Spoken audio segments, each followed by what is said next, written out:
alegria de estar aqui com vocês. Eu sou o Padre Fábio, estou aqui na Fazenda Rio Grande há 11 meses e cuido aqui desta região do Jardim Veneza, que compreende aqui a Paróquia Nossa Senhora Aparecida, a Igreja Matriz, a Capela de Santo Antônio do Passo Amarelo, Santa Edviges no Jardim Colonial e São Sebastião aqui na entrada do nosso bairro.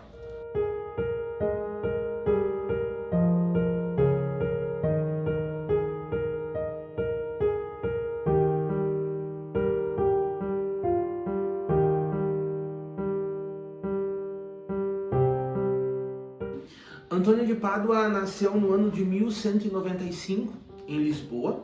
Era um português, filhos de uma família muito nobre. Residia a sua casa muito próximo à Catedral de Lisboa. O seu nome de batismo era Fernando.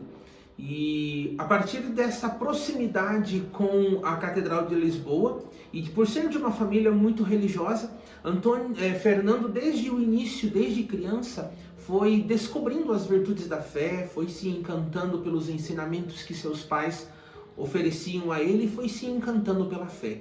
Logo na adolescência partiu para Coimbra, onde realizou seus estudos, se aproximou um pouco da congregação dos agostinianos e chegou a ser ordenado sacerdote pelos agostinianos, realizou seus estudos de teologia, nas ciências humanas. Mas com o passar do tempo, Antônio resolveu partir para uma nova empreitada, vamos usar esta palavra, um novo percurso. Ao se encantar com os franciscanos, com a pobreza dos franciscanos, com o seu estilo de trabalho, Antônio resolveu deixar a congregação dos agostinianos e entrar para a vida franciscana. Foi onde ele abandonou o nome de Fernando e passou a ser chamado como Frei Antônio. E neste percurso, Antônio foi descobrindo um desejo muito grande em ser missionário.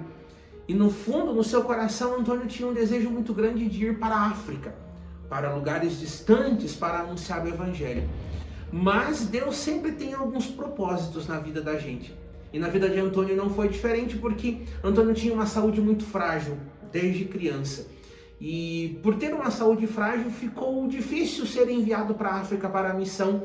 E foi conduzido para se aproximar um pouco mais de Francisco de Assis, ter um pouco mais de contato com seus irmãos franciscanos e ensinar teologia para os franciscanos, já que eles não tinham esse costume de buscar um pouco mais o conhecimento. A missão deles era cuidar dos pobres, mas aos poucos foram acontecendo situações em que eles precisaram aprender teologia, ordenarem sacerdotes para que pudessem continuar o caminho. E lá foi Antônio, devido à sua sabedoria. Dizem até hoje que se naquela época não se conseguisse os escritos da Sagrada Escritura, Antônio seria capaz de reescrevê-los. Tamanha era a sua inteligência, tamanho era o seu conhecimento das Sagradas Escrituras.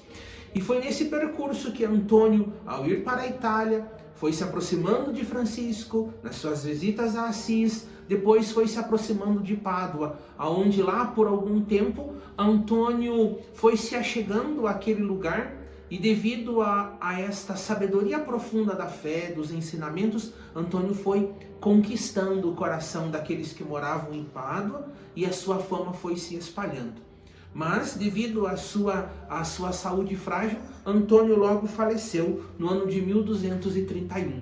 Uma vida curta, mas ao mesmo tempo uma vida carregada de sabedoria, de ensinamentos e uma extraordinária missão de tocar o coração das pessoas com as suas palavras e nesse tocar o coração das pessoas realizar muitos sinais e muitos prodígios.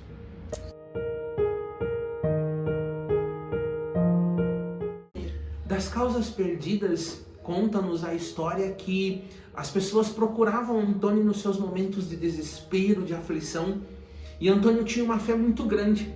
E com a fé de Antônio e a fé das pessoas, muitos sinais, vamos usar assim entre aspas, muitos milagres aconteciam em vida, enquanto Santo Antônio estava vivo. Por isso ficou conhecido como esta fama de aquele que recupera as coisas perdidas, porque num simples pedido a Antônio, e com a fé que a pessoa tinha no coração, o milagre acontecia, a graça se realizava.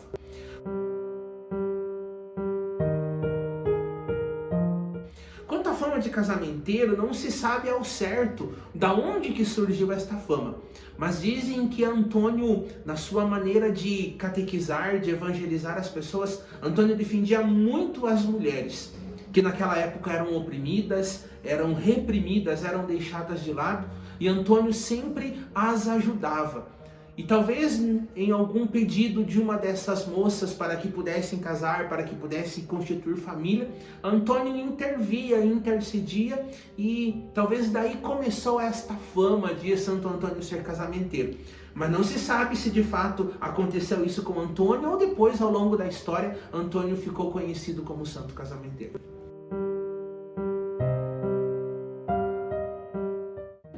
Eu não sabia te dizer com precisão o porquê da terça-feira, mas em muitos lugares, de modo especial as colônias antigas, quando trouxeram isso da Europa para as regiões, de modo especial aqui no Brasil, costumava-se fazer na terça-feira a bênção do pão. E como Antônio era aquele que partilhava sempre o pão, a gente costuma dizer que Antônio partilhava o pão da palavra e o pão do alimento físico. E ficou a terça-feira como um dia próprio para se abençoar os pães, e ao abençoar os pães, recordava-se muito de Antônio. Por isso juntou essas duas questões, a bênção do pão e a forma como Antônio partilhava a palavra, se cruzou e ficou a terça-feira dedicada a Santo Antônio.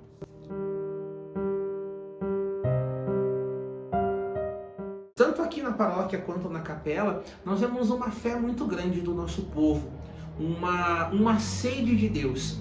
E esta sede de Deus se dá pela presença nas missas, pela devoção aos santos e pela maneira como se vive a fé. Então isso é muito bonito e muito particular. Uma fé muito bonita.